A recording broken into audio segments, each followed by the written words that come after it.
What is up, guys, and welcome back to the channel. Guys, had a special recommendation. Somebody sent me this. We in the Netherlands again. Got why the Dutch built a motorway in the sea. I will try to pronounce that first word, but I ain't even gonna try to attempt. So I was like, you know what? Ain't no point in me attempting. But hey, if y'all want to help me out, knowing what this word is, hey, hit the Discord, send me a voice message on how to pronounce that word. But we finna see. I know, uh, pretty much majority of the area below sea level. So I checked out a video before just to see how they just prepare and prevent different things to from happening when they come to natural disasters that happen to deal with water. So this is gonna be interesting to check out. Y'all hit that subscribe button, send down those recommendations. Hello and goedendag. Oh, no. I'm in the historic city of Alkmaar in Holland. And if you just said, the country's actually called the Netherlands, Holland is only a small part of it, then 10 points to you.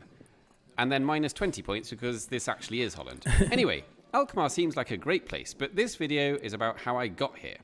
By crossing the sea on a bus. What? Tim Traveler. Oh my God, they're crossing the sea on a bus? This is Leeuwarden, the capital of Friesland province in the north of the Netherlands, and not in Holland. You can catch many buses from this bus station, but only one of them drives 32 kilometers across a sea. So we're going to get that one. And just to recap, this bus is going from here, Leeuwarden, to here, Alkmaar, Wow. via here, the sea. A one-way ticket costs 20 euros, but I've shelled That's out an not extra bad. €1 for a day ticket, so that I can get off and back on again. That is not bad for an almost 2-hour trip. Pretty much, 21 euros? Man, I couldn't even tell you how much it costs to travel that far, because I think we still have like the Greyhound where you can catch the bus to a certain distance, but I don't think it's as cheap as that. For a day ticket, so that I can get off and back on again. About 30 minutes into the journey, there's surprising news for Swiss passengers as we turn off at the Dutch seaside village of Zurich. This is the last stop before we cross the sea, and in most countries that would mean the bus now drives onto a ferry. But this is the Netherlands, so instead, the road just carries straight on across the water. This isn't a bridge, they literally just built a motorway in the sea. Wow. In fact, more accurately, what they built is called the Afsluitdijk. In English, that translates as the shut-off dike, and it's basically an extremely long dam that separates and shuts off the bay on the left from the North Sea on the right, behind that grassy bank. Construction began in 1927 with ships dumping a mixture of sand, silt, rocks and clay into the water in enormous quantities, eventually creating a 32-kilometre barrier that you could, for example, put a motorway on. The idea was that if you shut off the bay, you could drain it and lower the level of the water. Why would you want to do that? Well, the productivity, shall we say, of Dutch people had been increasing, and now there were lots of little Dutch people, and the population was getting bigger. I feel like this is how it is when I'm going across for instance, you may not know this, but it's called Rockwall. Like they have like the similar setup, but I don't think it's for this reason right here at all. But that's very interesting to see. They built little this. Dutch people, and the population was getting bigger. Normally, this would mean cramming more people into the same space, but a Dutch politician called Cornelis Lely came up with a brilliant idea. Why don't we make more space? It was such a brilliant idea that there's now a statue of him here, Wow. standing majestically looking out over the waves, next to a bin. So here's how it worked. Since much of the bay was very shallow, you only needed to drop the water level by a few meters to create a whole load of new land for housing and farming. These three huge areas, including all the cities and villages that stand on them now, didn't exist before the Afsluitdijk. Wow. They're what's called polders. The Dutch had been draining lakes and creating polders for years. This was just the same thing on a much bigger scale. The project took 6 years to complete, with between 4,000 and 5,000 people working on it every day. That's a lot of And people. here, in the middle of the dike, there's a monument to the workers, marking the spot where they closed off the final That's gap. dope. See, at least they acknowledging the people that helped and, built these things. I don't even think we do that here. When it comes to certain things, like, I think that's major,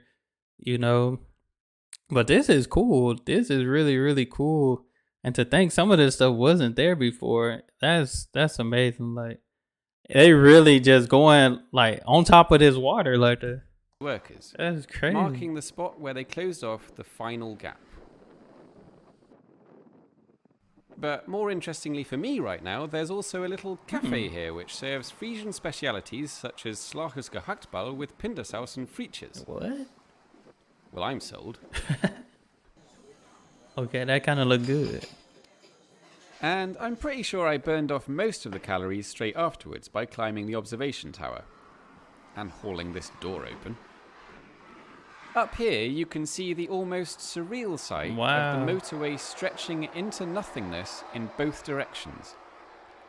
And it gives you a sense of see what no an boats incredible out there. piece of engineering this really is. It is, however, Wow. an 80-year-old piece of engineering now, and like many 80-year-olds, it's in danger of becoming a little bit leaky. A 4-year programme of reinforcement has begun, which will replace the outer cladding of the dike while widening the body and raising it by 2 meters. Okay, because I was about to say, them roads did kind of look a little narrow. Then raising it up, I can see that. Because I don't know how. I know it rains quite a bit, not as often as at least I've seen in videos in the Netherlands. But hey, I think raising it is definitely going to be necessary. Of the dike while widening the body and raising it by 2 meters. This will protect it from rising sea levels in the future, allowing it to protect the thousands of Dutch people who live, work, and catch buses on land that simply wouldn't be there without the Afsluitdijk. Afsluitdijk. Oh, that's what it is. That Afsluitdijk. Afsluitdijk. Is it the Afsluitdijk? So he said it. I told y'all to hit the Discord because I didn't know what that word was, but it's the Afsluitdijk. I know now, I know.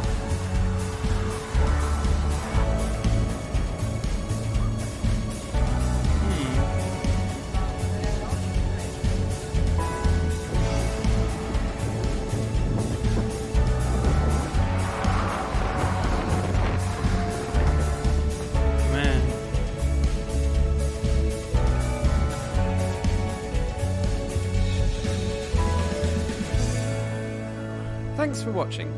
If you enjoyed the video, Tim. I got a Tim, the Traveler. The Tim Traveler. That was pretty good. That's pretty dope. This is the first time I heard of the Afsluitdijk. But I think that's incredible. And they only have.